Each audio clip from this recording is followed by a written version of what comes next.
Hello to everyone. So today, as you can see, I made a video 1 month ago telling you that we will be seeing Bitcoin at 100k very soon. And indeed, Bitcoin is at 100k. And if you want to know how I did that, how I analyzed that, you can go to the monthly time frame. Sorry, it's not the monthly time frame, it's actually the daily time frame. And I predicted this around here. And the reason why I predicted it was because we break above the field area. When we break above the field area after grabbing like 30% of the liquidity, I was literally saying that Bitcoin is about to get to 100k and we will maybe see an all-time high tomorrow. So let's wait to see what will happen. And as always I say, guys, if you are trading altcoins, make sure to be ready to see things like 100% or even more.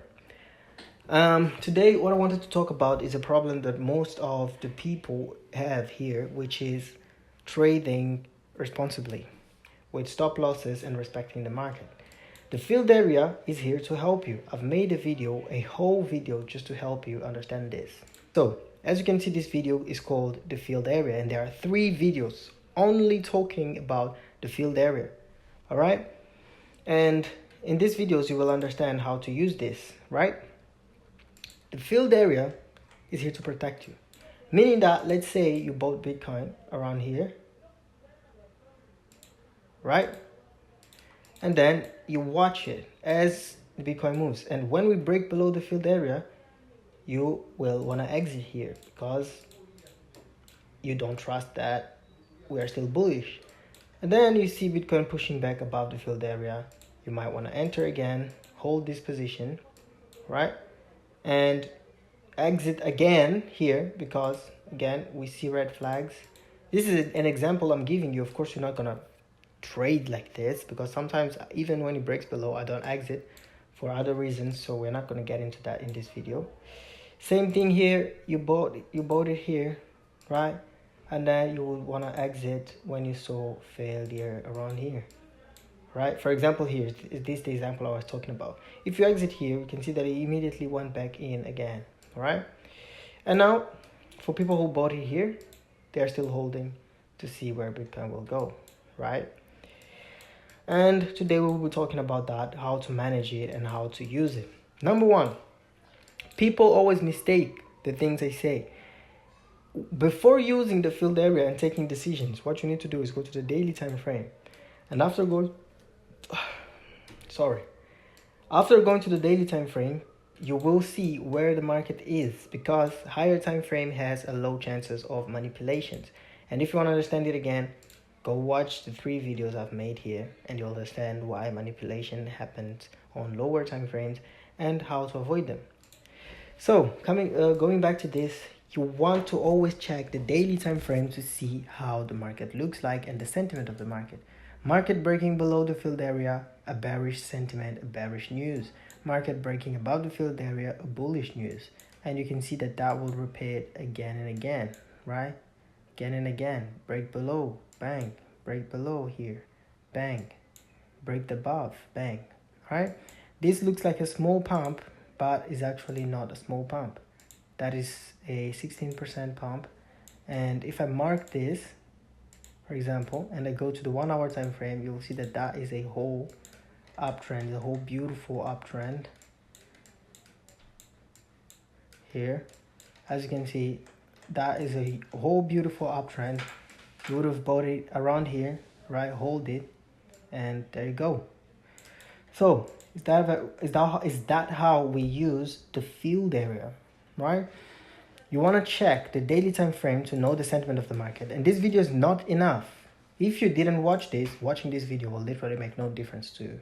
This is how you trade using this. You go to the daily time frame, you check it, you understand the feeling of the market, bearish or bullish, you enter a position, and then you set a take profit.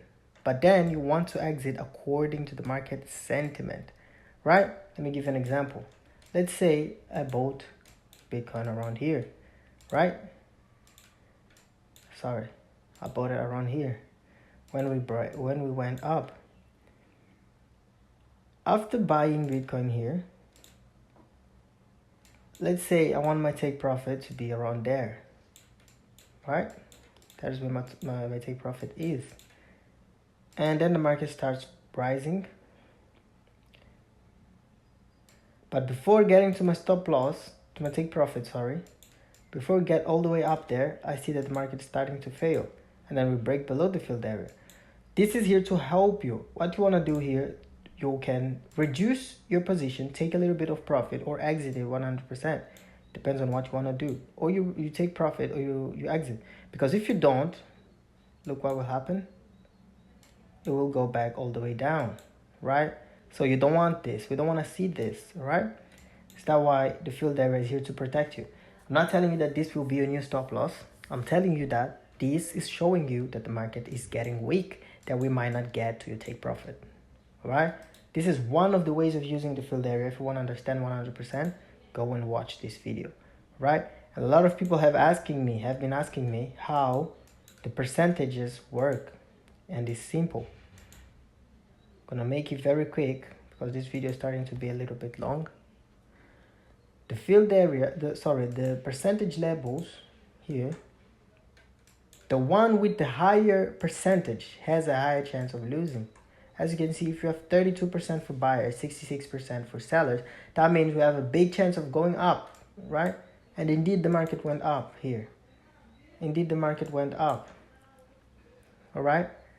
This means that we have a big percentage of going high, not low. Here, same thing. The market has a big percentage of going down because the buyers have a big percentage now. And yes, I will repeat this again. Do not trade following this. We don't follow this to trade. We just use this to help us being even sure in what we are doing. Because if liquidity is not telling you to take short positions, you don't take it just because it's telling you this. This is literally the same, almost the same thing as volume. You don't see a lot of volume and then start buying, all right? Or less volume and then start selling, all right? Use the labels, but also always respect the rules and the lessons I've made to you in order to understand and use the indicator correctly.